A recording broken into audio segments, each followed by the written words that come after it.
Welcome to the new Camtasia Studio. We encourage you to watch and play with this Getting Started project video to learn some of the most important concepts of using the editor.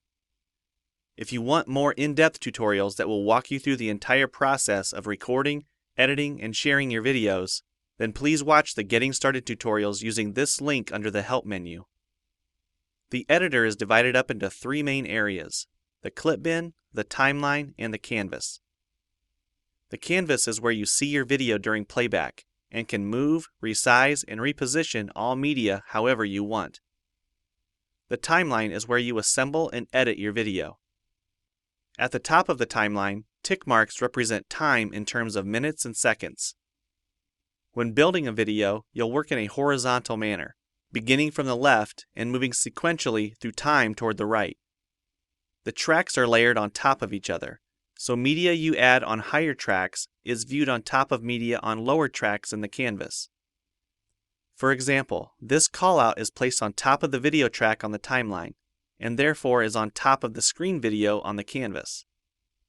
If I drag the video track on top of the callout on the timeline, the callout is now hidden behind the video on the canvas.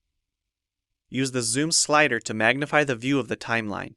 This is very helpful when making precise cuts and selections, like removing ums in your audio.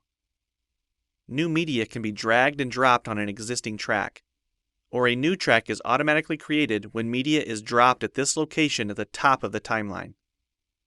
To change the position of a clip on the timeline, just drag it. To change the duration of a clip, drag the edges in either direction. An important part of the timeline is the playhead. To view your video, click play. Notice how the video and the timeline's playhead stay in sync. Click anywhere along the timeline and the playhead moves to that point. To remove a portion of your video, make a selection with the green in point and red out point. Then click the cut button.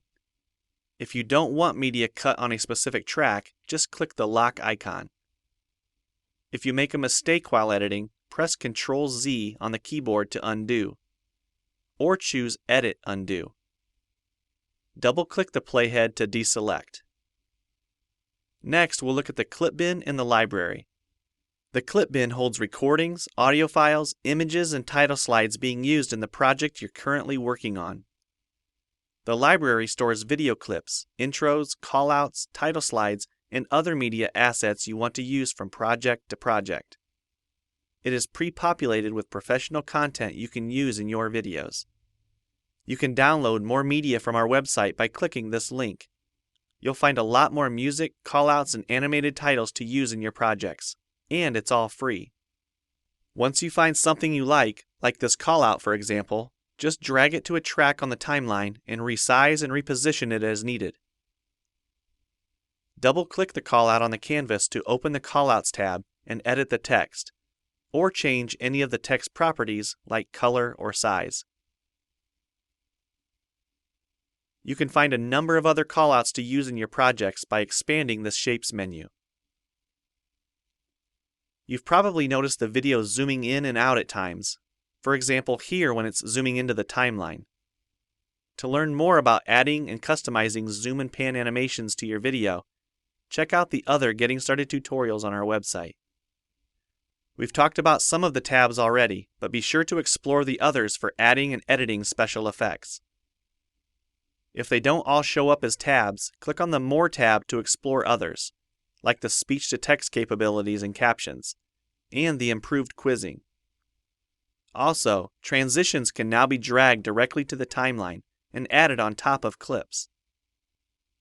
So we've shown a few ways you can navigate and edit your video. But how do you get content into your video?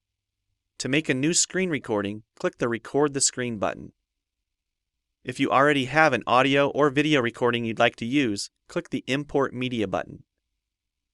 When you're done with your video project, you'll need to click the Produce and Share button to create a shareable video. Expand this menu to see a variety of presets. We have a new video player that plays back your MP4 video and includes other interactive features like table of contents, closed captions, quizzes, and even hotspots.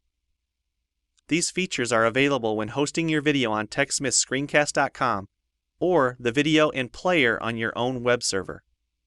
This player provides playback on multiple devices with just one video, whether it's a phone, tablet, laptop, or desktop computer. Well, it's time for you to try Camtasia Studio for yourself using the content on the timeline, or better yet, create your own. We have lots of free tutorials on our website, and I recommend you begin with the Getting Started series. Also, the help file inside Camtasia Studio tells you how to use each of the Camtasia Studio features and applications. One last thing, if you ever want to open this Getting Started project again to view or practice with, use this link here. Thanks for watching, and we hope you enjoy Camtasia Studio.